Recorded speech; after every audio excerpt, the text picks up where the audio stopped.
당신이 우리 집안에 들어온다고요? 부모도 없는 사람이 무슨 낯짝으로 우리 아들하고 결혼한다는 겁니까? 고급 한정식 집에서 터져나온 박선희의 날카로운 목소리. 이수진은 그 자리에서 파혼을 당했습니다. 하지만 다음날 아침 박선희 남편 강민호의 휴대폰에는 믿을 수 없는 문자들이 쏟아졌죠. 대출 연장 불가, 신규 대출 중단, 거래 정지. 50억짜리 건설 프로젝트가 하루아침에 무너져 내렸습니다. 도대체 무슨 일이 벌어진 걸까요? 시청 전 좋아요와 구독이 영상 제작에 큰 힘이 됩니다.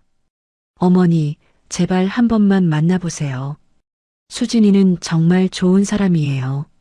강태주는 어머니 박선희 앞에서 간절하게 애원했습니다. 하지만 박선희의 표정은 차갑기만 했죠. 좋은 사람? 부모도 없는 여자가 우리 집안에 들어온다고? 내가 미쳤니? 박선희는 아들의 말을 한마디로 잘라버렸습니다. 거실 소파에 앉아있던 남편 강민호도 고개를 끄덕였어요. 태준아, 결혼은 신중해야 하는 거야. 집안 배경을 모르는 여자와 결혼하면 나중에 문제가 생길 수 있어. 아버지까지 그러시면 어떡해요. 수진이는 대학도 장학금으로 나왔고 회사에서도 인정받는 격리예요. 태주는 3년 동안 사귄 여자친구 이수진을 떠올렸습니다. 고아원에서 자랐지만 누구보다 밝고 성실한 여자였죠. 중소기업 격리로 일하면서도 항상 웃음을 잃지 않던 모습이 좋았습니다. 장학금? 그게 자랑이니? 우리 집안은 3대째 사업하는 집안이야. 내 할아버지 때부터 건설업으로 성공한 집안이라고. 박선희의 목소리는 점점 높아졌습니다. 강민호는 건설회사를 운영하는 중소기업 대표였어요. 직원 10명 정도 되는 회사지만 박선희는 항상 자신의 집안을 자랑스러워했죠. 그래도 한 번만 만나보세요. 수진이 인사드리고 싶어 해요. 태준의 간청에 박선희는 한숨을 내쉬었습니다. 알았어. 딱 한 번만 만나보지. 대신 내 마음에 안 들면 바로 헤어지는 거다. 서울 강남의 고급 한정식집. 태준은 수진과 함께 예약된 룸으로 들어갔습니다. 수진은 연보라색 원피스를 입고 단정하게 머리를 묶었어요. 손에는 작은 선물 상자를 들고 있었죠. 너무 떨려요, 오빠. 수진의 손이 미세하게 떨렸습니다. 태준이 그 손을 꽉 잡았어요. 괜찮아. 부모님도 수진이 보면 마음 풀리실 거야. 하지만 태준의 예상은 완전히 빗나갔습니다. 박선희와 강민호가 들어서자마자 분위기는 싸늘하게 얼어붙었어요. 안녕하세요. 이수진이라고 합니다. 처음 뵙겠습니다. 수진이 정중하게 인사했습니다. 하지만 박선희는 수진을 위아래로 훑어보기만 할 뿐 대답하지 않았죠. 앉으세요. 강민호가 짧게 말했습니다. 네 사람은 자리에 앉았고 어색한 침묵이 흘렀어요. 종업원이 음식을 가져왔지만 아무도 젓가락을 들지 않았습니다. 수진 씨, 나이가 어떻게 되나요? 박선희가 먼저 입을 열었습니다. 32입니다. 그럼 태준이보다 1살 많네요. 직업은요? 중소기업에서 격리 일을 하고 있습니다. 작은 회사지만 열심히 일하고 있어요. 수진의 목소리는 또렷했습니다. 박선희는 물을 한 모금 마신 후 본론으로 들어갔어요.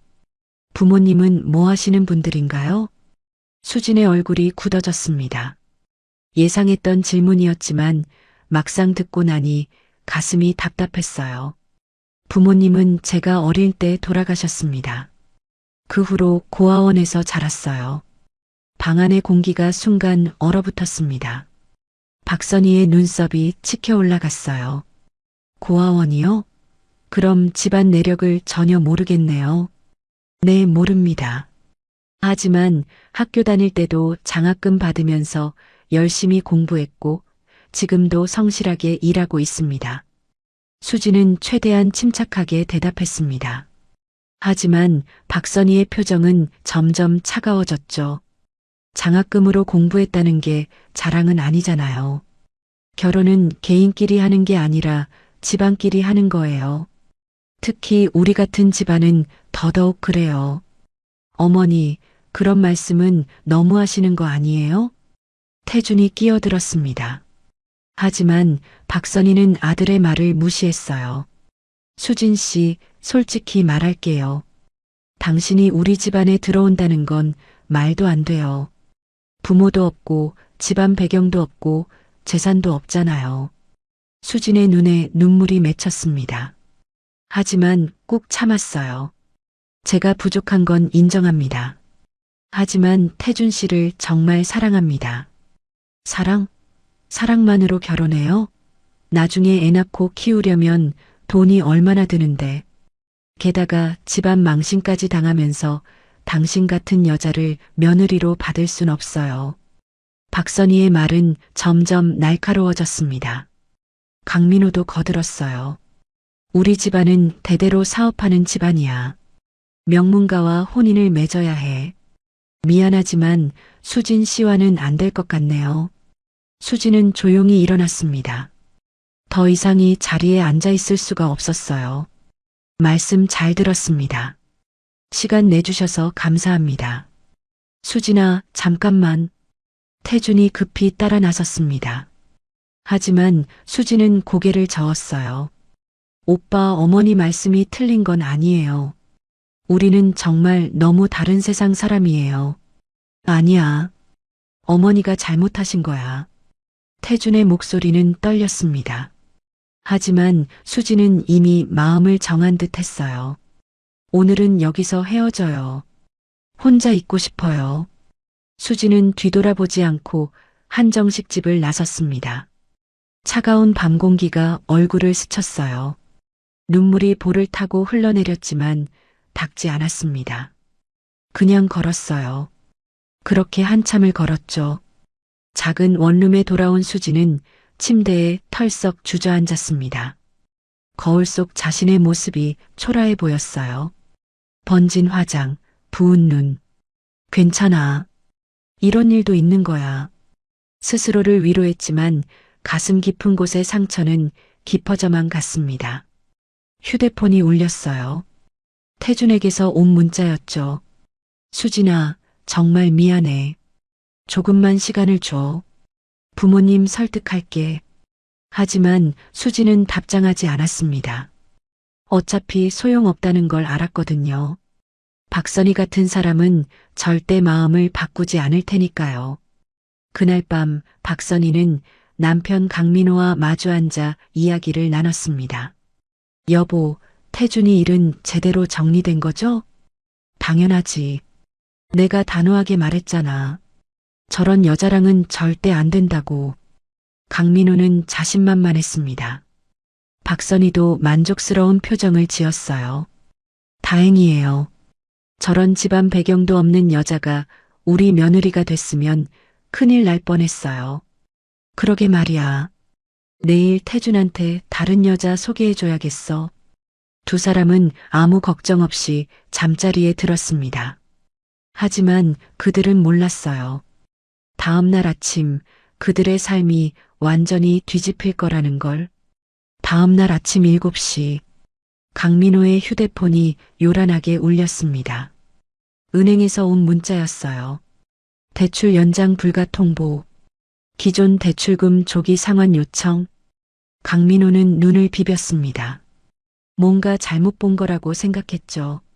하지만 문자는 분명했어요. 곧이어 다른 은행에서도 문자가 왔습니다. 신규 대출 심사 결과 부적격 판정. 뭐야, 이게 대체 무슨? 강민호는 황급히 은행에 전화를 걸었습니다. 하지만 담당 직원의 대답은 차가웠어요. 죄송합니다, 사장님. 본사 지침으로 대출 연장이 불가능합니다. 무슨 소리예요? 우리 회사 신용등급에 문제 없잖아요. 그건 저희도 잘 모르겠습니다.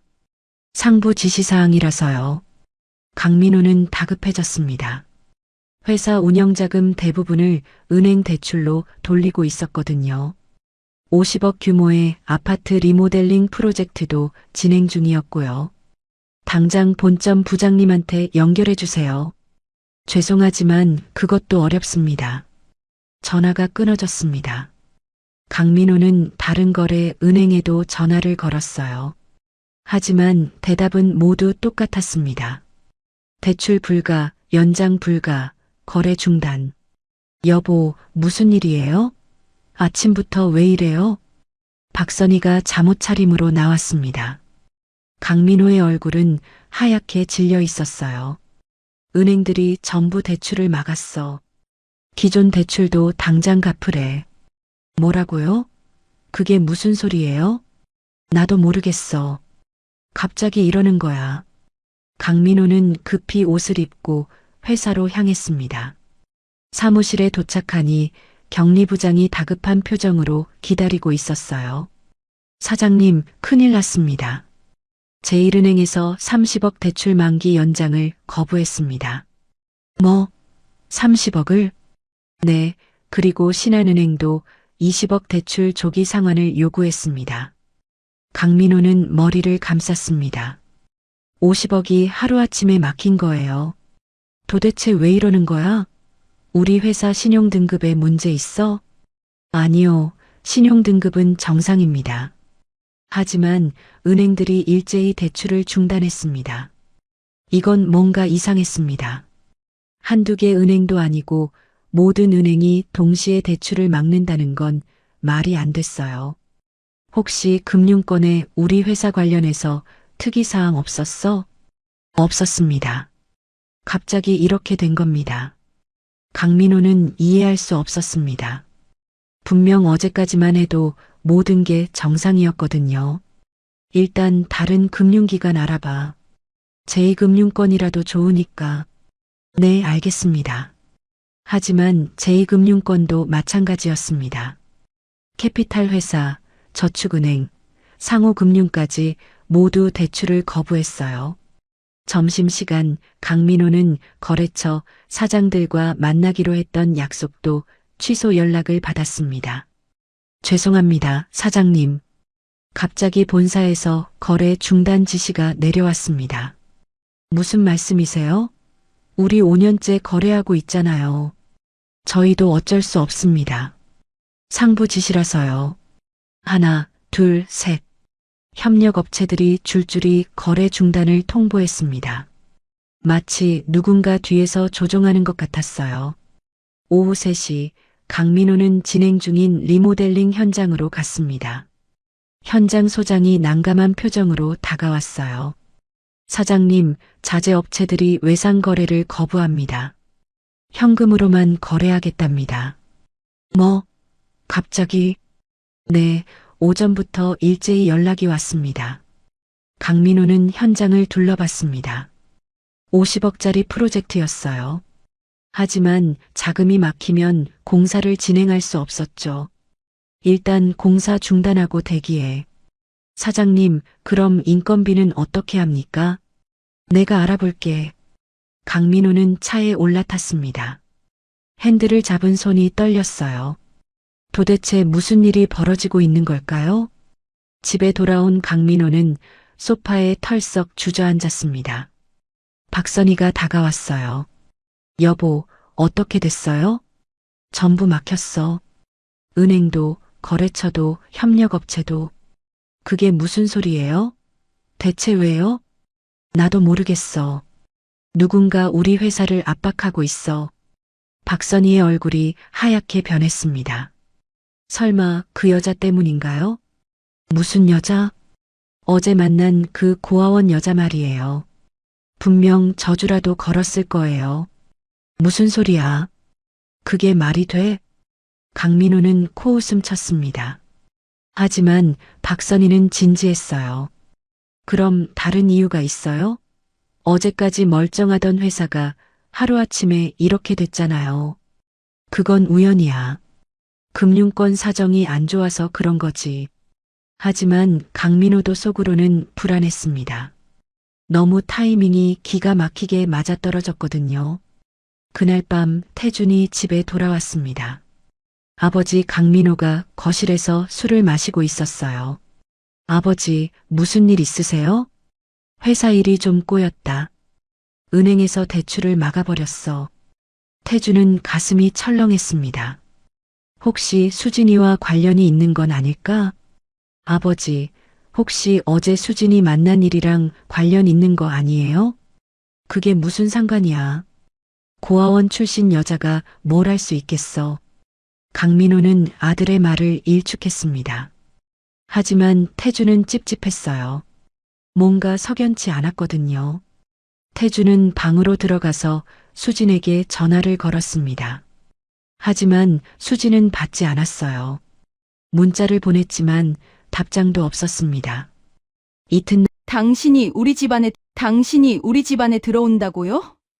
부모도 없는 사람이 무슨 낯짝으로 우리 아들하고 결혼한다는 겁니까?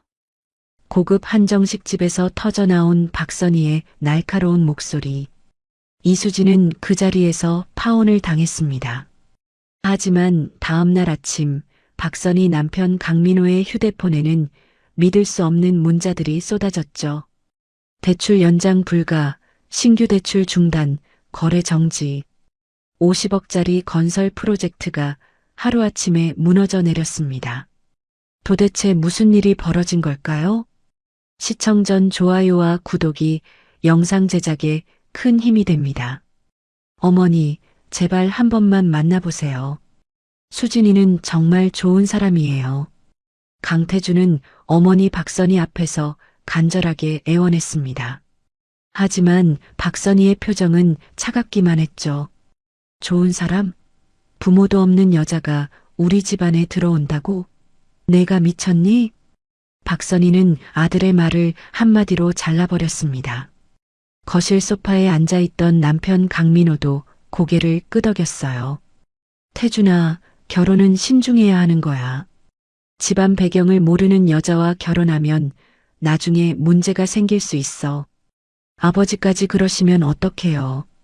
수진이는 대학도 장학금으로 나왔고 회사에서도 인정받는 경리예요. 태주는 3년 동안 사귄 여자친구 이수진을 떠올렸습니다. 고아원에서 자랐지만 누구보다 밝고 성실한 여자였죠. 중소기업 경리로 일하면서도 항상 웃음을 잃지 않던 모습이 좋았습니다.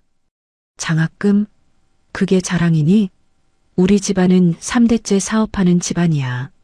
내 할아버지 때부터 건설업으로 성공한 집안이라고. 박선희의 목소리는 점점 높아졌습니다. 강민호는 건설회사를 운영하는 중소기업 대표였어요. 직원 10명 정도 되는 회사지만 박선희는 항상 자신의 집안을 자랑스러워했죠. 그래도 한 번만 만나보세요. 수진이 인사드리고 싶어 해요. 태준의 간청에 박선희는 한숨을 내쉬었습니다. 알았어. 딱 한 번만 만나보지. 대신 내 마음에 안 들면 바로 헤어지는 거다. 서울 강남의 고급 한정식집. 태주는 수진과 함께 예약된 룸으로 들어갔습니다. 수진은 연보라색 원피스를 입고 단정하게 머리를 묶었어요. 손에는 작은 선물 상자를 들고 있었죠. 너무 떨려요, 오빠. 수진의 손이 미세하게 떨렸습니다. 태준이 그 손을 꽉 잡았어요. 괜찮아. 부모님도 수진이 보면 마음 풀리실 거야. 하지만 태준의 예상은 완전히 빗나갔습니다. 박선희와 강민호가 들어서자마자 분위기는 싸늘하게 얼어붙었어요. 안녕하세요. 이수진이라고 합니다. 처음 뵙겠습니다. 수진이 정중하게 인사했습니다. 하지만 박선희는 수진을 위아래로 훑어보기만 할 뿐 대답하지 않았죠. 앉으세요. 강민호가 짧게 말했습니다. 네 사람은 자리에 앉았고 어색한 침묵이 흘렀어요. 종업원이 음식을 가져왔지만 아무도 젓가락을 들지 않았습니다. 수진 씨, 나이가 어떻게 되나요? 박선희가 먼저 입을 열었습니다. 32입니다. 그럼 태준이보다 1살 많네요. 직업은요? 중소기업에서 격리 일을 하고 있습니다. 작은 회사지만 열심히 일하고 있어요. 수진의 목소리는 또렷했습니다. 박선희는 물을 한 모금 마신 후 본론으로 들어갔어요. 부모님은 뭐 하시는 분들인가요? 수진의 얼굴이 굳어졌습니다. 예상했던 질문이었지만 막상 듣고 나니 가슴이 답답했어요. 부모님은 제가 어릴 때 돌아가셨습니다. 그 후로 고아원에서 자랐어요.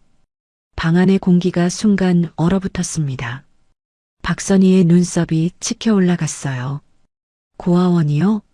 그럼 집안 내력을 전혀 모르겠네요. 네, 모릅니다. 하지만 학교 다닐 때도 장학금 받으면서 열심히 공부했고 지금도 성실하게 일하고 있습니다. 수지는 최대한 침착하게 대답했습니다. 하지만 박선희의 표정은 점점 차가워졌죠. 장학금으로 공부했다는 게 자랑은 아니잖아요. 결혼은 개인끼리 하는 게 아니라 집안끼리 하는 거예요. 특히 우리 같은 집안은 더더욱 그래요. 어머니, 그런 말씀은 너무 하시는 거 아니에요? 태준이 끼어들었습니다. 하지만 박선희는 아들의 말을 무시했어요. 수진 씨, 솔직히 말할게요. 당신이 우리 집안에 들어온다는 건 말도 안 돼요. 부모도 없고 집안 배경도 없고 재산도 없잖아요. 수진의 눈에 눈물이 맺혔습니다. 하지만 꾹 참았어요. 제가 부족한 건 인정합니다. 하지만 태준 씨를 정말 사랑합니다. 사랑? 사랑만으로 결혼해요? 나중에 애 낳고 키우려면 돈이 얼마나 드는데. 게다가 집안 망신까지 당하면서 당신 같은 여자를 며느리로 받을 순 없어요. 박선희의 말은 점점 날카로워졌습니다. 강민호도 거들었어요. 우리 집안은 대대로 사업하는 집안이야. 명문가와 혼인을 맺어야 해. 미안하지만 수진 씨와는 안 될 것 같네요. 수진은 조용히 일어났습니다. 더 이상이 자리에 앉아 있을 수가 없었어요. 말씀 잘 들었습니다. 시간 내주셔서 감사합니다. 수진아, 잠깐만. 태준이 급히 따라 나섰습니다.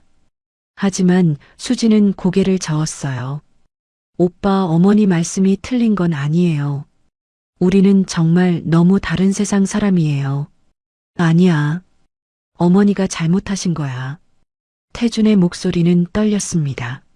하지만 수진은 이미 마음을 정한 듯 했어요. 오늘은 여기서 헤어져요. 혼자 있고 싶어요. 수진은 뒤돌아보지 않고 한정식 집을 나섰습니다. 차가운 밤 공기가 얼굴을 스쳤어요. 눈물이 볼을 타고 흘러내렸지만 닦지 않았습니다. 그냥 걸었어요. 그렇게 한참을 걸었죠.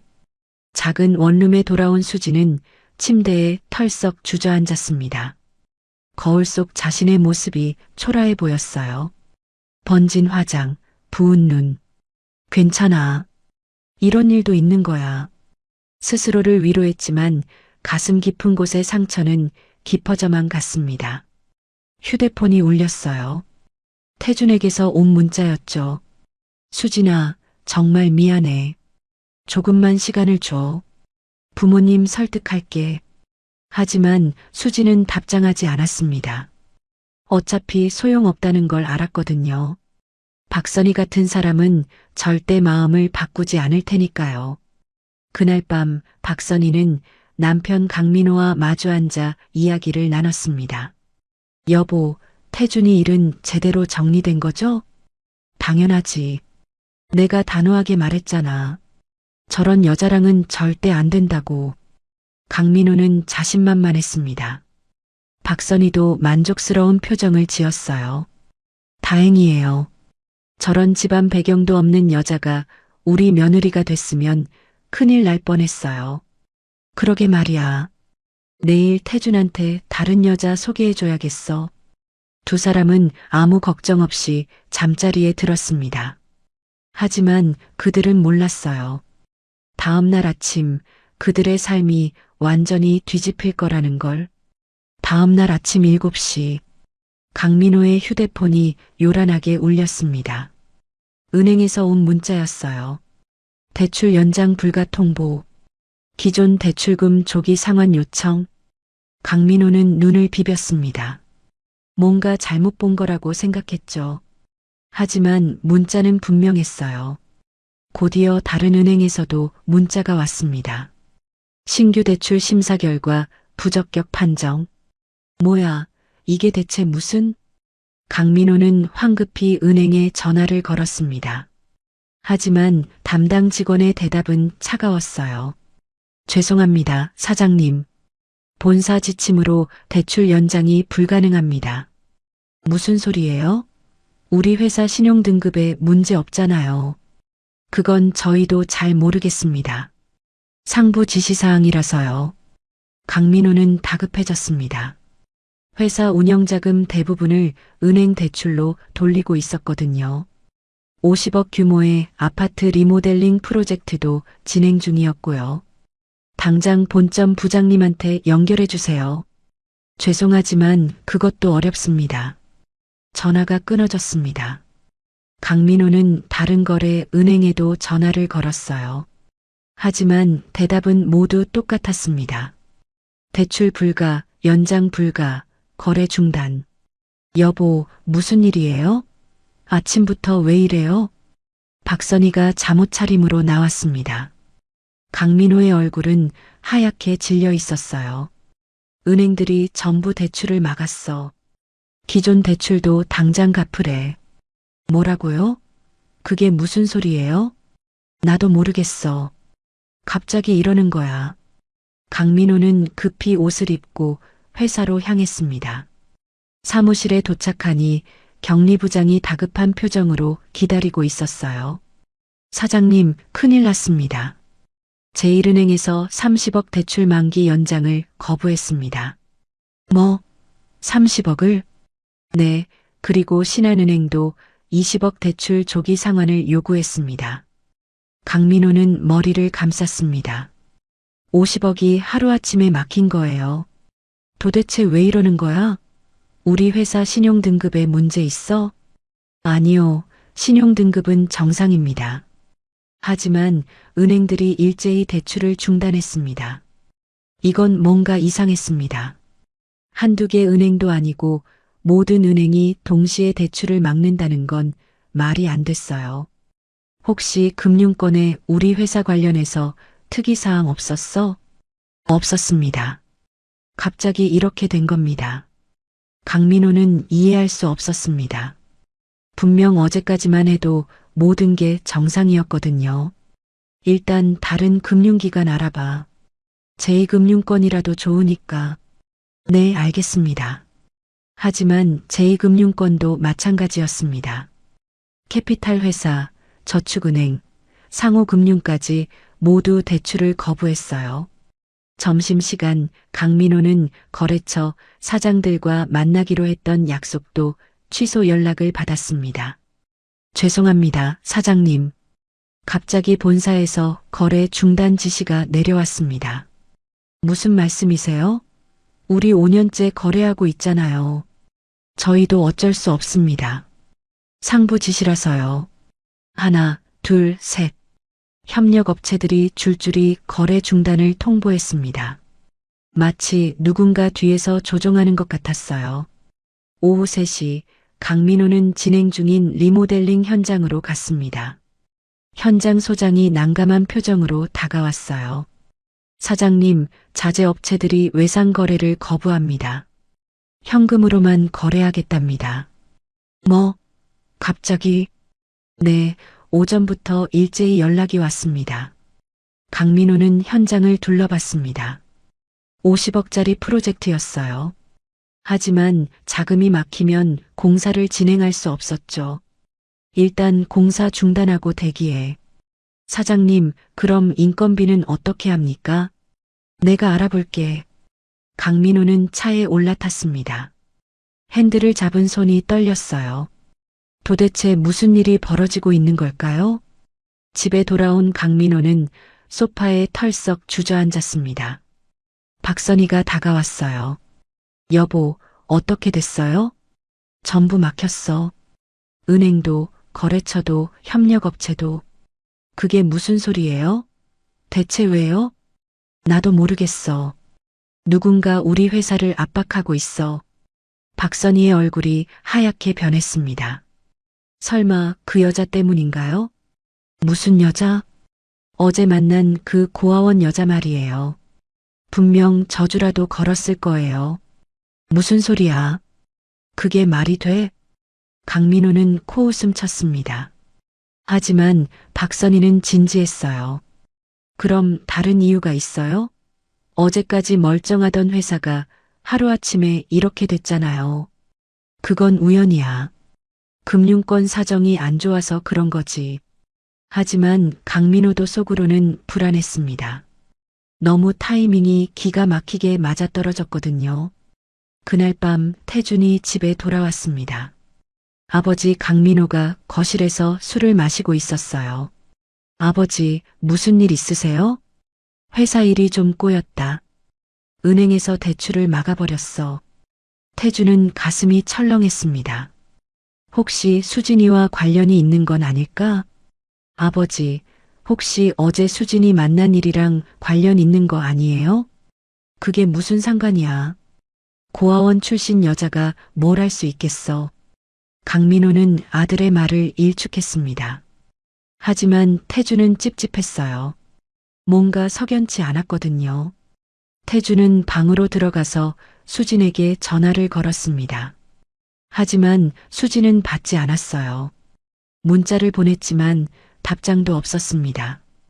이튿날 아침 상황은 더 악화됐습니다.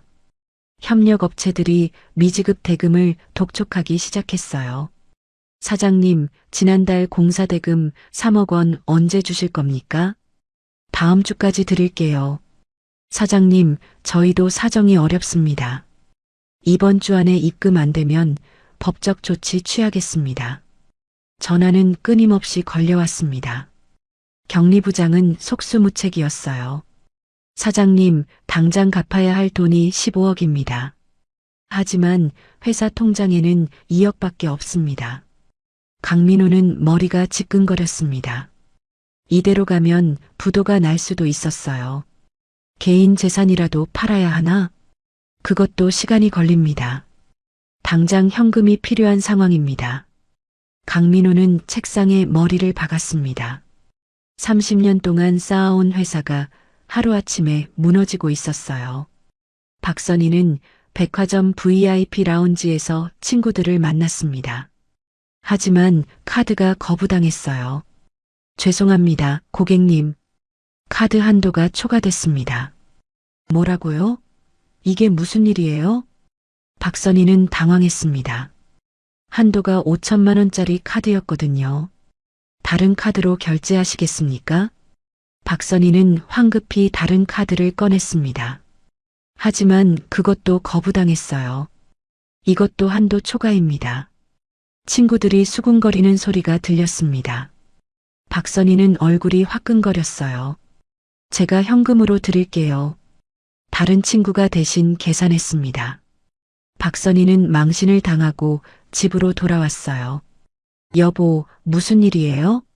카드가 왜 다 막혔어요? 회사 신용등급이 떨어져서 카드사에서 한도를 막은 거야. 그럼 우리 지금 돈이 없다는 거예요? 당분간은 절약해야 할 것 같아. 박선희는 믿을 수 없었습니다.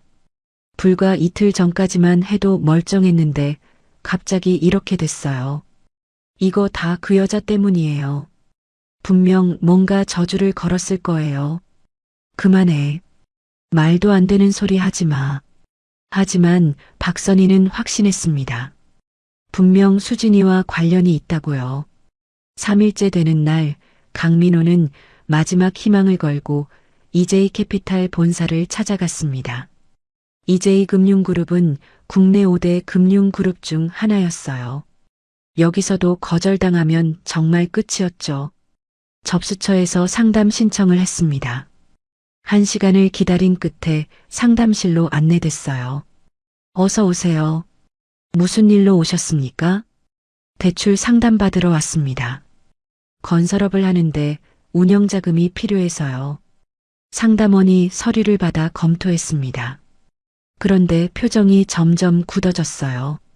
죄송합니다만 대출이 어려울 것 같습니다. 왜요? 우리 회사 신용등급은 정상이에요. 그게 아니라 사내 지침 사항입니다. 무슨 지침이요? 상담원은 대답하지 않았습니다. 그저 난감한 표정만 지었어요. 본부장님이라도 만나게 해주세요. 제발 부탁입니다. 그것도 어렵습니다. 강민호는 상담실을 나왔습니다. 복도를 걷는데 누군가 뒤에서 불렀어요. 강민호 사장님이시죠? 돌아보니 정장을 입은 중년 남자가 서 있었습니다. 저는 이제이금융그룹 기획실 차장 김성호라고 합니다. 아, 네. 안녕하세요. 잠깐 말씀 나눌 수 있을까요? 두 사람은 근처 카페로 자리를 옮겼습니다. 김성우가 커피를 한 모금 마신 후 입을 열었어요. 사장님, 솔직히 말씀드리겠습니다. 지금 사장님 회사는 금융권 블랙리스트에 올라가 있습니다. 블랙리스트요? 그게 무슨 소리죠? 누군가 상부에 지시를 내렸습니다. 강민호 사장 회사에는 절대 대출하지 말라고요. 강민호는 충격을 받았습니다. 누가 그런 지시를 내렸습니까? 그건 저도 모릅니다. 아주 높은 분의 지시라는 것만 알고 있습니다. 도대체 왜요? 내가 뭘 잘못했길래요? 김성우는 고개를 저었습니다. 저도 이유는 모릅니다. 다만 사장님이 누군가 건드려선 안 될 사람을 건드린 것 같습니다. 강민호는 머리가 복잡했습니다. 누구를 건드렸다는 걸까요? 혹시 최근에 누구와 사이가 안 좋아진 일 없으십니까? 강민호는 생각해 봤습니다. 거래처와 싸운 적도 없고 누구한테 원한을 산 기억도 없었어요. 그런데 갑자기 3일 전 일이 떠올랐습니다. 아들 여자친구를 만났는데 파혼시켰어요. 고아원 출신이라서요. 그 여자친구 성함이 어떻게 되시죠? 이수진이라고 합니다. 김성우의 표정이 미묘하게 변했습니다. 이수진 씨요? 혹시 나이가 어떻게 되시나요? 32입니다. 김성우는 잠시 생각에 잠겼습니다. 뭔가 아는 게 있는 것 같았어요. 사장님, 한 가지만 여쭤보겠습니다. 그분이 어느 회사에 다니시나요? 중소기업 격리로 일한다고 들었습니다. 회사 이름은요? 글쎄요. 정확히는 모르겠는데. 김성우는 휴대폰을 꺼내 뭔가를 검색했습니다. 그리고 사진 한 장을 보여줬어요. 혹시 이분 아니신가요? 사진 속에는 수진이 있었습니다. 그런데 옆에 한 중년 남자가 함께 서 있었어요. 사진 설명에는 이렇게 적혀 있었습니다. 이제이금융그룹 정우진 부회장, 조카 이수진 양과 함께. 강민호는 눈이 휘둥그레졌습니다. 부회장 조카라고요? 네, 정우진 부회장님의 외조카입니다. 강민호는 머리를 한 대 맞은 것 같았습니다. 고아원 출신이라고 들었는데 재벌가 조카였다니요. 그런데 왜 고아원에서 자랐다고? 부회장님 여동생이 일찍 돌아가셨습니다. 그때 이수진 양이 어렸는데 부회장님이 경제적으로 후원했지만 겉으로는 드러내지 않으셨죠. 왜요? 조카가 평범하게 자라길 원하셨다고 들었습니다. 재벌가 신분이 알려지면 힘들어질 거라고요. 강민호는 식은땀이 흘렀습니다. 자신이 얼마나 큰 실수를 했는지 깨달았어요. 그럼 지금 이 상황은? 부회장님이 조카분 일을 아신 것 같습니다. 그래서 금융권에 압력을 넣으신 거죠. 강민호는 다리에 힘이 풀렸습니다. 어떻게 해야 합니까? 일단 부회장님께 사과부터 드리셔야 할 것 같습니다. 만날 수 있을까요? 그건 쉽지 않을 겁니다. 부회장님이 상당히 화가 나 계신 것 같습니다. 강민호는 카페를 나와 차에 올라탔습니다. 핸들을 잡은 손이 부들부들 떨렸어요.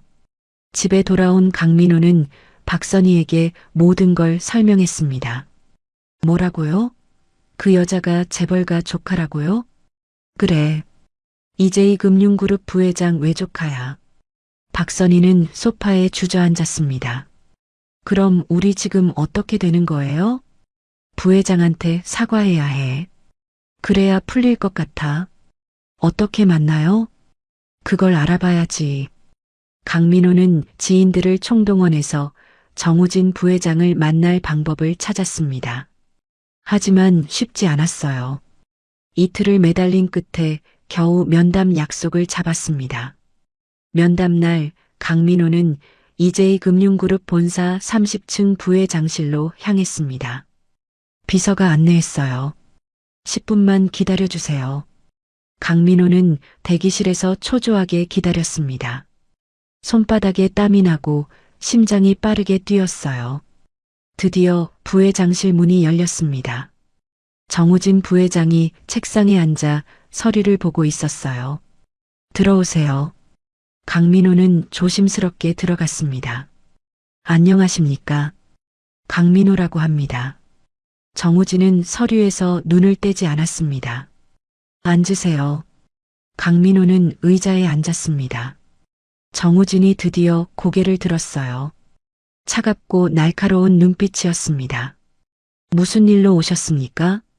부회장님, 제가 큰 실수를 했습니다. 정말 죄송합니다. 어떤 실수를 하셨는데요? 부회장님, 조카분을 모욕했습니다. 정말 몰라서 그랬습니다. 정우진의 표정이 차갑게 굳어졌습니다. 몰라서 그랬다고요? 그럼 알았으면 존중했다는 말씀인가요? 강민호는 할 말이 없었습니다. 사람을 대할 때는 신분이 아니라 인격으로 대해야 하는 거 아닙니까? 정말 죄송합니다. 제 조카가 얼마나 힘들게 살아왔는지 아십니까? 부모 없이 자라면서도 꿋꿋하게 살아온 아이를 당신은 집안 배경이 없다고 모욕했어요. 정우진의 목소리는 차갑고 단호했습니다. 부회장님, 제발 용서해 주십시오. 회사가 망하면 직원들은 어떻게 합니까? 그건 당신이 알아서 할 일이죠. 강민호는 무릎을 꿇었습니다. 제발 부탁입니다. 한 번만 기회를 주십시오. 정우진은 강민호를 내려다봤습니다. 한참을 침묵하더니 입을 열었어요. 제 조카한테 직접 사과하세요. 그리고 진심으로 뉘우치는 모습을 보이세요. 그럼 생각해 보겠습니다. 강민호는 고개를 숙였습니다. 감사합니다. 꼭 그렇게 하겠습니다. 강민호는 수진을 만나기 위해 그녀가 다니는 회사로 찾아갔습니다. 하지만 경비실에서 막혔어요. 방문 예약이 있으신가요? 아니요. 하지만 급한 일이 있어서 이수진 씨를 만나야 합니다. 죄송하지만 예약 없이는 출입이 불가능합니다. 강민호는 회사 앞에서 수진을 기다리기로 했습니다. 점심시간이 되자 직원들이 나왔어요. 그 중에 수진도 있었습니다. 수진 씨, 강민호가 다가갔습니다. 수진은 강민호를 보고 놀랐어요. 어머니 아버지, 여기 왜 오셨어요? 할 말이 있어서 왔어. 잠깐 시간 좀 내줄 수 있어? 수진은 망설였습니다. 하지만 거절할 수 없었어요. 알겠습니다. 근처 카페로 가시죠. 두 사람은 조용한 카페로 갔습니다. 자리에 앉자 강민호가 먼저 입을 열었어요. 수진 씨, 정말 죄송해요. 내가 너무 큰 실수를 했어. 무슨 말씀이세요? 당신 외삼촌이 정우진 부 회장이라는 걸 몰랐어요. 만약 알았더라면 어쩔 건데요? 수진의 목소리는 차가웠습니다. 그랬더라면 당신을 그렇게 대하지 않았을 거야. 역시 그렇군요. 신분을 알았으면 존중하고 모르니까 함부로 대한 거죠. 아니, 그게 아니라 강민호는 변명하려 했지만 말이 나오지 않았습니다. 어머니, 아버지, 전태준 오빠를 정말 사랑했어요. 하지만 부모님은 제 집안 배경만 보셨죠. 사람 자체는 안 보셨어요. 미안해. 지금 사과하시는 건 제 신분을 알아서잖아요. 진심이 아니에요. 수진의 말에 강민호는 할 말이 없었습니다. 맞아. 내가 잘못했어. 하지만 지금이라도 사과하고 싶어. 늦었어요. 이미 상처받았어요. 수진은 자리에서 일어났습니다. 그리고 외삼촌한테는 제가 따로 말씀드릴게요. 회사 일은 풀어드리겠습니다. 정말? 강민호의 눈에 희망이 보였습니다. 하지만 조건이 있어요. 무엇이든 하겠어. 태준 오빠와는 완전히 끝낸다는 걸 인정해 주세요. 그리고 다신 저를 찾아오지 마세요. 강민호는 고개를 끄덕였습니다. 알았어. 약속할게. 수지는 카페를 나갔습니다. 강민호는 자리에 남아 한참을 앉아 있었어요. 자신이 얼마나 큰 실수를 했는지 뼈저리게 느꼈습니다. 그날 저녁 박선희는 명품 가방을 인터넷 중고 사이트에 올렸습니다. 당장 현금이 필요했거든요. 3천만 원짜리 가방이었지만 1,000만 원에 금매로 올렸어요. 친구 한 명이 전화를 걸어왔습니다. 선희야, 내가 가방 판다며? 무슨 일 있어? 아니, 그냥 안 쓰는 거 정리하는 거야. 그래. 그런데 요즘 남편 회사 안 좋다는 소문 들었는데. 박선희는 얼굴이 화끈거렸습니다. 무슨 소리야? 우리 회사 잘만 돌아가. 그래. 다행이다. 나 걱정했잖아.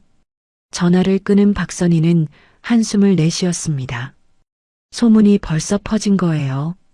강민호가 집에 돌아왔습니다. 박선희가 급히 다가갔어요. 어떻게 됐어요? 수진 씨가 외삼촌한테 말해준대. 회사 일은 풀릴 것 같아. 정말요? 다행이다. 하지만 대가가 있어. 태준이랑 완전히 헤어지는 조건이야. 박선희는 복잡한 표정을 지었습니다. 하지만 회사가 망하는 것보다는 나았어요. 어쩔 수 없죠. 그렇게 하세요. 그날 밤 태준이 집에 돌아왔습니다. 부모님이 거실에서 기다리고 있었어요. 태준아, 앉아봐. 무슨 일이에요? 강민호가 조심스럽게 말했습니다. 당신이 우리 집안에 들어온다고요? 부모도 없는 사람이 무슨 낯짝으로 우리 아들하고 결혼한다는 겁니까? 고급 한정식 집에서 터져나온 박선희의 날카로운 목소리. 이수진은 그 자리에서 파혼을 당했습니다. 하지만 다음날 아침 박선희 남편 강민호의 휴대폰에는 믿을 수 없는 문자들이 쏟아졌죠. 대출 연장 불가, 신규 대출 중단, 거래 정지. 50억짜리 건설 프로젝트가 하루아침에 무너져 내렸습니다. 도대체 무슨 일이 벌어진 걸까요? 시청 전 좋아요와 구독이 영상 제작에 큰 힘이 됩니다. 어머니, 제발 한 번만 만나보세요. 수진이는 정말 좋은 사람이에요. 강태주는 어머니 박선희 앞에서 간절하게 애원했습니다. 하지만 박선희의 표정은 차갑기만 했죠. 좋은 사람? 부모도 없는 여자가 우리 집안에 들어온다고? 내가 미쳤니? 박선희는 아들의 말을 한마디로 잘라버렸습니다. 거실 소파에 앉아있던 남편 강민호도 고개를 끄덕였어요. 태준아, 결혼은 신중해야 하는 거야. 집안 배경을 모르는 여자와 결혼하면 나중에 문제가 생길 수 있어. 아버지까지 그러시면 어떡해요. 수진이는 대학도 장학금으로 나왔고 회사에서도 인정받는 경리예요. 태주는 3년 동안 사귄 여자친구 이수진을 떠올렸습니다. 고아원에서 자랐지만 누구보다 밝고 성실한 여자였죠.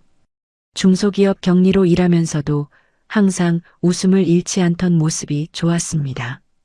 장학금? 그게 자랑이니? 우리 집안은 3대째 사업하는 집안이야. 내 할아버지 때부터 건설업으로 성공한 집안이라고. 박선희의 목소리는 점점 높아졌습니다. 강민호는 건설회사를 운영하는 중소기업 대표였어요. 직원 10명 정도 되는 회사지만 박선희는 항상 자신의 집안을 자랑스러워했죠. 그래도 한 번만 만나보세요. 수진이 인사드리고 싶어 해요. 태준의 간청에 박선희는 한숨을 내쉬었습니다. 알았어. 딱 한 번만 만나보지. 대신 내 마음에 안 들면 바로 헤어지는 거다. 서울 강남의 고급 한정식집. 태준은 수진과 함께 예약된 룸으로 들어갔습니다. 수진은 연보라색 원피스를 입고 단정하게 머리를 묶었어요. 손에는 작은 선물 상자를 들고 있었죠. 너무 떨려요, 오빠. 수진의 손이 미세하게 떨렸습니다. 태준이 그 손을 꽉 잡았어요. 괜찮아. 부모님도 수진이 보면 마음 풀리실 거야. 하지만 태준의 예상은 완전히 빗나갔습니다. 박선희와 강민우가 들어서자마자 분위기는 싸늘하게 얼어붙었어요. 안녕하세요. 이수진이라고 합니다. 처음 뵙겠습니다. 수진이 정중하게 인사했습니다. 하지만 박선희는 수진을 위아래로 훑어보기만 할 뿐 대답하지 않았죠. 앉으세요. 강민우가 짧게 말했습니다. 네 사람은 자리에 앉았고 어색한 침묵이 흘렀어요. 종업원이 음식을 가져왔지만 아무도 젓가락을 들지 않았습니다. 수진 씨, 나이가 어떻게 되나요? 박선희가 먼저 입을 열었습니다. 32입니다. 그럼 태준이보다 한 살 많네요. 직업은요? 중소기업에서 격리 일을 하고 있습니다. 작은 회사지만 열심히 일하고 있어요. 수진의 목소리는 또렷했습니다. 박선희는 물을 한 모금 마신 후 본론으로 들어갔어요. 부모님은 뭐 하시는 분들인가요? 수진의 얼굴이 굳어졌습니다. 예상했던 질문이었지만 막상 듣고 나니 가슴이 답답했어요. 부모님은 제가 어릴 때 돌아가셨습니다. 그 후로 고아원에서 자랐어요. 방 안의 공기가 순간 얼어붙었습니다. 박선희의 눈썹이 치켜 올라갔어요. 고아원이요? 그럼 집안 내력을 전혀 모르겠네요. 네, 모릅니다. 하지만 학교 다닐 때도 장학금 받으면서 열심히 공부했고 지금도 성실하게 일하고 있습니다. 수지는 최대한 침착하게 대답했습니다. 하지만 박선희의 표정은 점점 차가워졌죠.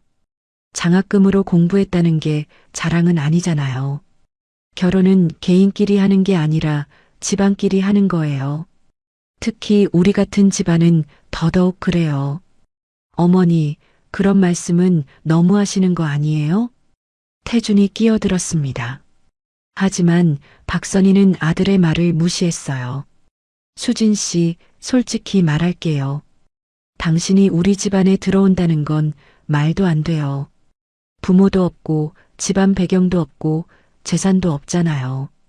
수진의 눈에 눈물이 맺혔습니다. 하지만 꾹 참았어요. 제가 부족한 건 인정합니다. 하지만 태준 씨를 정말 사랑합니다. 사랑? 사랑만으로 결혼해요? 나중에 애 낳고 키우려면 돈이 얼마나 드는데. 게다가 집안 망신까지 당하면서 당신 같은 여자를 며느리로 받을 순 없어요. 박선희의 말은 점점 날카로워졌습니다. 강민우도 거들었어요. 우리 집안은 대대로 사업하는 집안이야. 명문가와 혼인을 맺어야 해. 미안하지만 수진 씨와는 안 될 것 같네요. 수진은 조용히 일어났습니다. 더 이상이 자리에 앉아 있을 수가 없었어요. 말씀 잘 들었습니다. 시간 내주셔서 감사합니다. 수진아, 잠깐만. 태준이 급히 따라 나섰습니다. 하지만 수진은 고개를 저었어요. 오빠, 어머니 말씀이 틀린 건 아니에요. 우리는 정말 너무 다른 세상 사람이에요. 아니야. 어머니가 잘못하신 거야. 태준의 목소리는 떨렸습니다. 하지만 수진은 이미 마음을 정한 듯 했어요. 오늘은 여기서 헤어져요. 혼자 있고 싶어요. 수진은 뒤돌아보지 않고 한정식 집을 나섰습니다. 차가운 밤 공기가 얼굴을 스쳤어요. 눈물이 볼을 타고 흘러내렸지만 닦지 않았습니다. 그냥 걸었어요. 그렇게 한참을 걸었죠. 작은 원룸에 돌아온 수지는 침대에 털썩 주저앉았습니다. 거울 속 자신의 모습이 초라해 보였어요. 번진 화장, 부은 눈. 괜찮아. 이런 일도 있는 거야. 스스로를 위로했지만 가슴 깊은 곳의 상처는 깊어져만 갔습니다. 휴대폰이 울렸어요. 태준에게서 온 문자였죠. 수진아, 정말 미안해. 조금만 시간을 줘. 부모님 설득할게. 하지만 수지는 답장하지 않았습니다. 어차피 소용없다는 걸 알았거든요. 박선희 같은 사람은 절대 마음을 바꾸지 않을 테니까요. 그날 밤 박선희는 남편 강민호와 마주 앉아 이야기를 나눴습니다. 여보, 태준이 일은 제대로 정리된 거죠? 당연하지. 내가 단호하게 말했잖아. 저런 여자랑은 절대 안 된다고. 강민호는 자신만만했습니다. 박선희도 만족스러운 표정을 지었어요. 다행이에요. 저런 집안 배경도 없는 여자가 우리 며느리가 됐으면 큰일 날 뻔했어요. 그러게 말이야. 내일 태준한테 다른 여자 소개해줘야겠어. 두 사람은 아무 걱정 없이 잠자리에 들었습니다. 하지만 그들은 몰랐어요. 다음 날 아침 그들의 삶이 완전히 뒤집힐 거라는 걸. 다음 날 아침 7시 강민호의 휴대폰이 요란하게 울렸습니다. 은행에서 온 문자였어요. 대출 연장 불가 통보. 기존 대출금 조기 상환 요청. 강민호는 눈을 비볐습니다. 뭔가 잘못 본 거라고 생각했죠. 하지만 문자는 분명했어요. 곧이어 다른 은행에서도 문자가 왔습니다. 신규 대출 심사 결과 부적격 판정. 뭐야, 이게 대체 무슨? 강민호는 황급히 은행에 전화를 걸었습니다. 하지만 담당 직원의 대답은 차가웠어요. 죄송합니다, 사장님. 본사 지침으로 대출 연장이 불가능합니다. 무슨 소리예요? 우리 회사 신용등급에 문제 없잖아요. 그건 저희도 잘 모르겠습니다. 상부 지시사항이라서요. 강민호는 다급해졌습니다. 회사 운영자금 대부분을 은행 대출로 돌리고 있었거든요. 50억 규모의 아파트 리모델링 프로젝트도 진행 중이었고요. 당장 본점 부장님한테 연결해 주세요. 죄송하지만 그것도 어렵습니다. 전화가 끊어졌습니다. 강민호는 다른 거래 은행에도 전화를 걸었어요. 하지만 대답은 모두 똑같았습니다. 대출 불가, 연장 불가, 거래 중단. 여보, 무슨 일이에요? 아침부터 왜 이래요? 박선희가 잠옷 차림으로 나왔습니다. 강민호의 얼굴은 하얗게 질려 있었어요. 은행들이 전부 대출을 막았어. 기존 대출도 당장 갚으래. 뭐라고요? 그게 무슨 소리예요? 나도 모르겠어. 갑자기 이러는 거야. 강민호는 급히 옷을 입고 회사로 향했습니다. 사무실에 도착하니 격리부장이 다급한 표정으로 기다리고 있었어요. 사장님, 큰일 났습니다. 제1은행에서 30억 대출 만기 연장을 거부했습니다. 뭐? 30억을? 네, 그리고 신한은행도 20억 대출 조기 상환을 요구했습니다. 강민호는 머리를 감쌌습니다. 50억이 하루아침에 막힌 거예요. 도대체 왜 이러는 거야? 우리 회사 신용등급에 문제 있어? 아니요, 신용등급은 정상입니다. 하지만 은행들이 일제히 대출을 중단했습니다. 이건 뭔가 이상했습니다. 한두 개 은행도 아니고 모든 은행이 동시에 대출을 막는다는 건 말이 안 됐어요. 혹시 금융권에 우리 회사 관련해서 특이사항 없었어? 없었습니다. 갑자기 이렇게 된 겁니다. 강민호는 이해할 수 없었습니다. 분명 어제까지만 해도 모든 게 정상이었거든요. 일단 다른 금융기관 알아봐. 제2금융권이라도 좋으니까. 네, 알겠습니다. 하지만 제2금융권도 마찬가지였습니다. 캐피탈 회사, 저축은행, 상호금융까지 모두 대출을 거부했어요. 점심시간 강민호는 거래처 사장들과 만나기로 했던 약속도 취소 연락을 받았습니다. 죄송합니다, 사장님. 갑자기 본사에서 거래 중단 지시가 내려왔습니다. 무슨 말씀이세요? 우리 5년째 거래하고 있잖아요. 저희도 어쩔 수 없습니다. 상부 지시라서요. 하나, 둘, 셋. 협력업체들이 줄줄이 거래 중단을 통보했습니다. 마치 누군가 뒤에서 조종하는 것 같았어요. 오후 3시 강민호는 진행 중인 리모델링 현장으로 갔습니다. 현장 소장이 난감한 표정으로 다가왔어요. 사장님, 자재업체들이 외상 거래를 거부합니다. 현금으로만 거래하겠답니다. 뭐? 갑자기? 네, 오전부터 일제히 연락이 왔습니다. 강민호는 현장을 둘러봤습니다. 50억짜리 프로젝트였어요. 하지만 자금이 막히면 공사를 진행할 수 없었죠. 일단 공사 중단하고 대기해. 사장님, 그럼 인건비는 어떻게 합니까? 내가 알아볼게. 강민호는 차에 올라탔습니다. 핸들을 잡은 손이 떨렸어요. 도대체 무슨 일이 벌어지고 있는 걸까요? 집에 돌아온 강민호는 소파에 털썩 주저앉았습니다. 박선희가 다가왔어요. 여보, 어떻게 됐어요? 전부 막혔어. 은행도, 거래처도, 협력업체도. 그게 무슨 소리예요? 대체 왜요? 나도 모르겠어. 누군가 우리 회사를 압박하고 있어.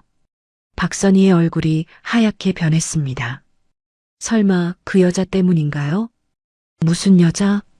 어제 만난 그 고아원 여자 말이에요. 분명 저주라도 걸었을 거예요. 무슨 소리야?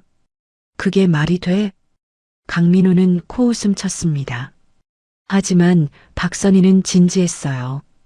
그럼 다른 이유가 있어요? 어제까지 멀쩡하던 회사가 하루아침에 이렇게 됐잖아요. 그건 우연이야. 금융권 사정이 안 좋아서 그런 거지. 하지만 강민호도 속으로는 불안했습니다. 너무 타이밍이 기가 막히게 맞아떨어졌거든요. 그날 밤 태준이 집에 돌아왔습니다. 아버지 강민호가 거실에서 술을 마시고 있었어요. 아버지, 무슨 일 있으세요? 회사 일이 좀 꼬였다. 은행에서 대출을 막아버렸어. 태준은 가슴이 철렁했습니다. 혹시 수진이와 관련이 있는 건 아닐까? 아버지, 혹시 어제 수진이 만난 일이랑 관련 있는 거 아니에요? 그게 무슨 상관이야? 고아원 출신 여자가 뭘 할 수 있겠어? 강민호는 아들의 말을 일축했습니다. 하지만 태주는 찝찝했어요. 뭔가 석연치 않았거든요. 태주는 방으로 들어가서 수진에게 전화를 걸었습니다. 하지만 수진은 받지 않았어요. 문자를 보냈지만 답장도 없었습니다. 이튿날 아침 상황은 더 악화됐습니다. 협력업체들이 미지급 대금을 독촉하기 시작했어요. 사장님, 지난달 공사대금 3억 원 언제 주실 겁니까? 다음 주까지 드릴게요. 사장님, 저희도 사정이 어렵습니다. 이번 주 안에 입금 안 되면 법적 조치 취하겠습니다. 전화는 끊임없이 걸려왔습니다. 경리부장은 속수무책이었어요. 사장님, 당장 갚아야 할 돈이 15억입니다. 하지만 회사 통장에는 2억밖에 없습니다. 강민호는 머리가 지끈거렸습니다. 이대로 가면 부도가 날 수도 있었어요. 개인 재산이라도 팔아야 하나? 그것도 시간이 걸립니다. 당장 현금이 필요한 상황입니다. 강민호는 책상에 머리를 박았습니다. 30년 동안 쌓아온 회사가 하루아침에 무너지고 있었어요. 박선희는 백화점 VIP 라운지에서 친구들을 만났습니다. 하지만 카드가 거부당했어요. 죄송합니다, 고객님. 카드 한도가 초과됐습니다. 뭐라고요?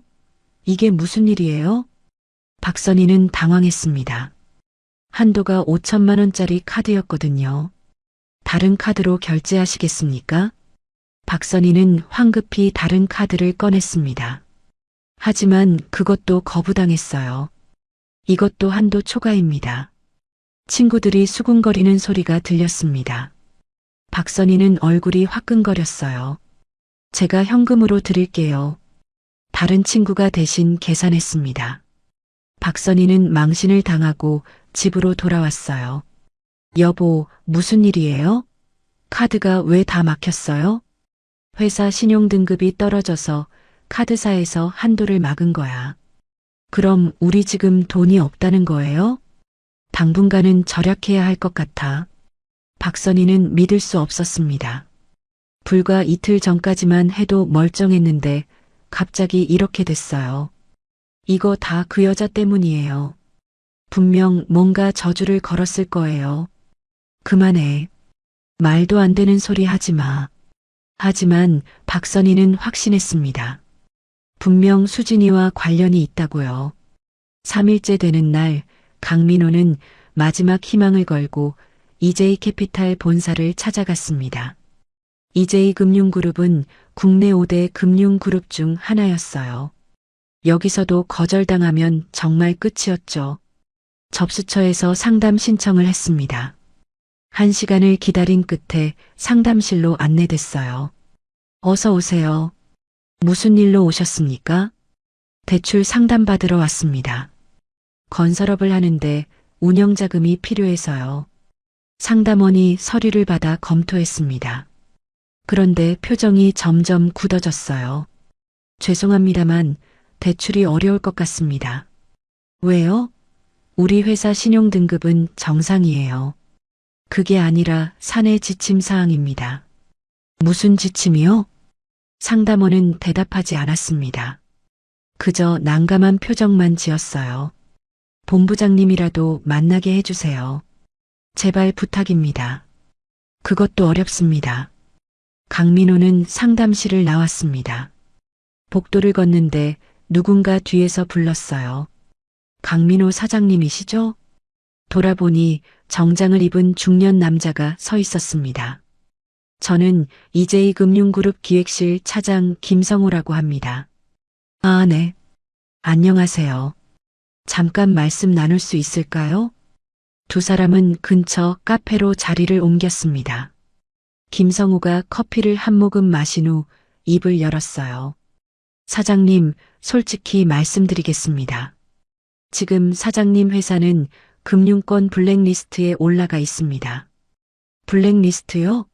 그게 무슨 소리죠? 누군가 상부에 지시를 내렸습니다. 강민호 사장 회사에는 절대 대출하지 말라고요. 강민호는 충격을 받았습니다. 누가 그런 지시를 내렸습니까? 그건 저도 모릅니다. 아주 높은 분의 지시라는 것만 알고 있습니다. 도대체 왜요? 내가 뭘 잘못했길래요? 김성우는 고개를 저었습니다. 저도 이유는 모릅니다. 다만 사장님이 누군가 건드려선 안 될 사람을 건드린 것 같습니다. 강민호는 머리가 복잡했습니다. 누구를 건드렸다는 걸까요? 혹시 최근에 누구와 사이가 안 좋아진 일 없으십니까? 강민호는 생각해 봤습니다. 거래처와 싸운 적도 없고 누구한테 원한을 산 기억도 없었어요. 그런데 갑자기 3일 전 일이 떠올랐습니다. 아들 여자친구를 만났는데 파혼시켰어요. 고아원 출신이라서요. 그 여자친구 성함이 어떻게 되시죠? 이수진이라고 합니다. 김성호의 표정이 미묘하게 변했습니다. 이수진 씨요? 혹시 나이가 어떻게 되시나요? 32입니다. 김성호는 잠시 생각에 잠겼습니다. 뭔가 아는 게 있는 것 같았어요. 사장님, 한 가지만 여쭤보겠습니다. 그분이 어느 회사에 다니시나요? 중소기업 격리로 일한다고 들었습니다. 회사 이름은요? 글쎄요. 정확히는 모르겠는데. 김성호는 휴대폰을 꺼내 뭔가를 검색했습니다. 그리고 사진 한 장을 보여줬어요.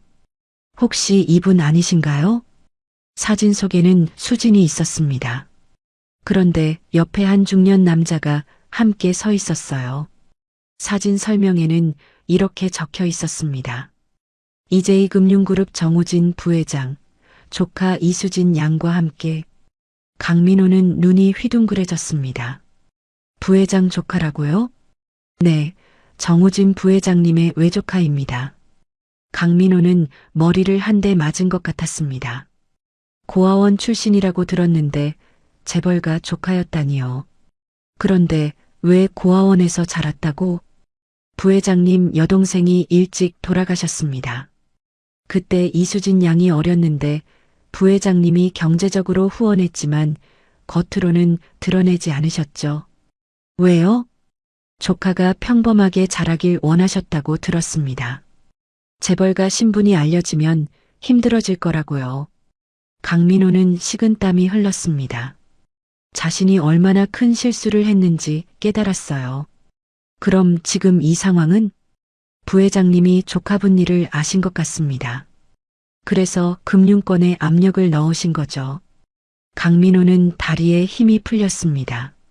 어떻게 해야 합니까? 일단 부회장님께 사과부터 드리셔야 할 것 같습니다. 만날 수 있을까요? 그건 쉽지 않을 겁니다. 부회장님이 상당히 화가 나 계신 것 같습니다. 강민호는 카페를 나와 차에 올라탔습니다. 핸들을 잡은 손이 부들부들 떨렸어요. 집에 돌아온 강민호는 박선희에게 모든 걸 설명했습니다. 뭐라고요? 그 여자가 재벌가 조카라고요? 그래.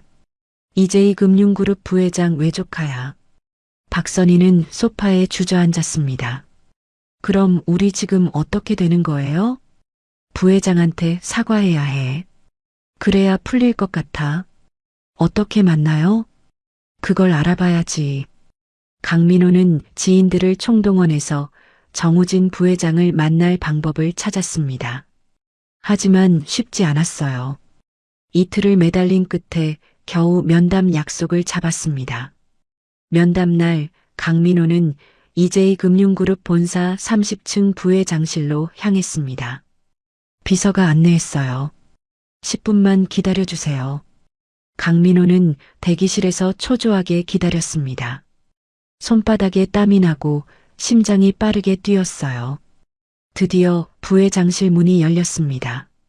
정우진 부회장이 책상에 앉아 서류를 보고 있었어요. 들어오세요.